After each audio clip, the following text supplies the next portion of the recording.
Welcome!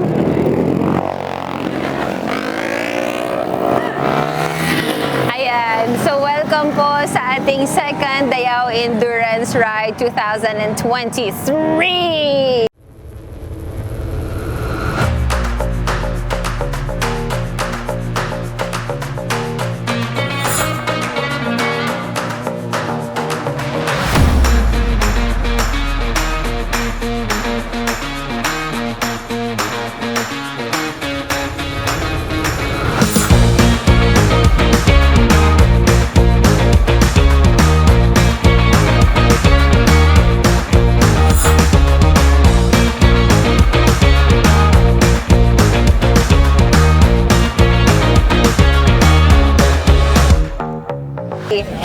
Of course, dagan kayong salamat sa atong mga sponsors and thank you so much for Davao Global Town Ship. So para sa ato ang venue, it's really good venue. Tapos nice kayo ang ato ang weather karon. So we are hoping and praying for everybody to be riding safe as possible. Jud kaayo. And of course, there are two categories. Merong 1,000 kilometers tsaka 500 kilometers na iba-iba din naman yung mga motor na gamit. So it's not limited to any motorcycle CC kasi meron namang mga big bikes tsaka meron din namang mga small bikes. Meron mga classic bikes, meron mga scooter bikes. So good luck and be safe. So tignan natin sila dahil we have already released many riders. Marami na po mga riders ang nakalabas so far.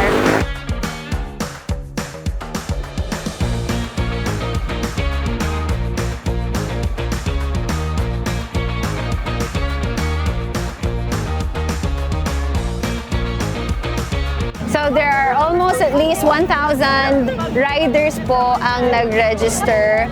Tapos ilang weeks na din na nag-close yung registration. Wala tayong mga nag-walk-in na registered or participants, no?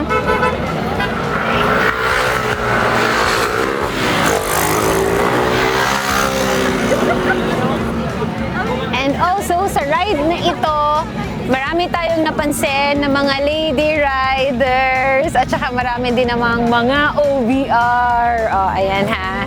So if you're asking me bakit hindi ako kasali, kasi po ako ay mag-aabang dito. Ano sila, nagsigi na lang. Palagi na lang. Okay. And also guys, etong ride na ito po ay grupo or by twos. So meaning, wala pong nagso-solo ride. So it's a team ride po, team effort. It's just an endurance, hindi po ito racing.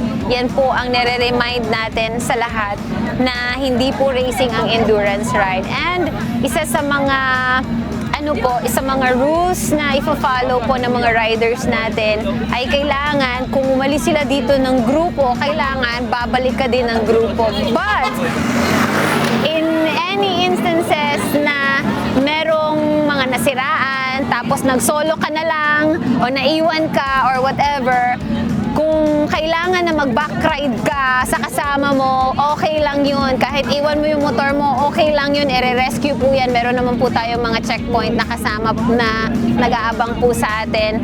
Tapos, kung kailangan na sumali ka sa ibang grupo para makauwi ka, kailangan talaga.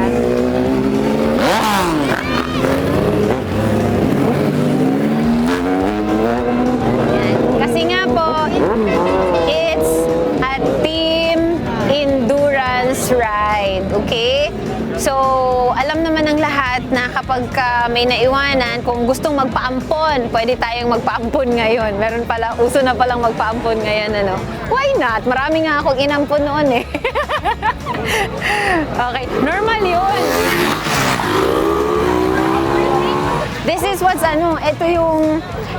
what's really nice when you're riding a motorcycle than a car or a truck. Kasi kapag ka nagmotorsiklo ka, kapag nagkita-kita kayo sa daan, talagang magkakapatid kayo, no? Napansin niyo ba yan?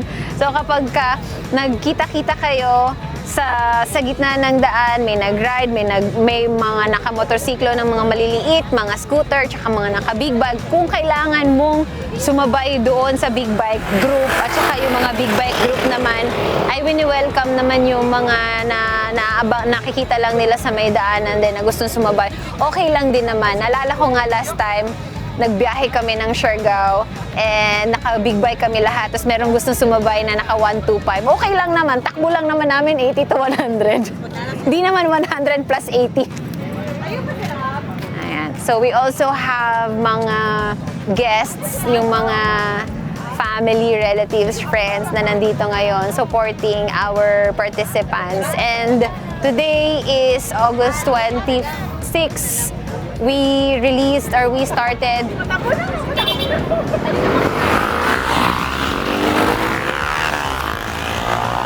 ayan,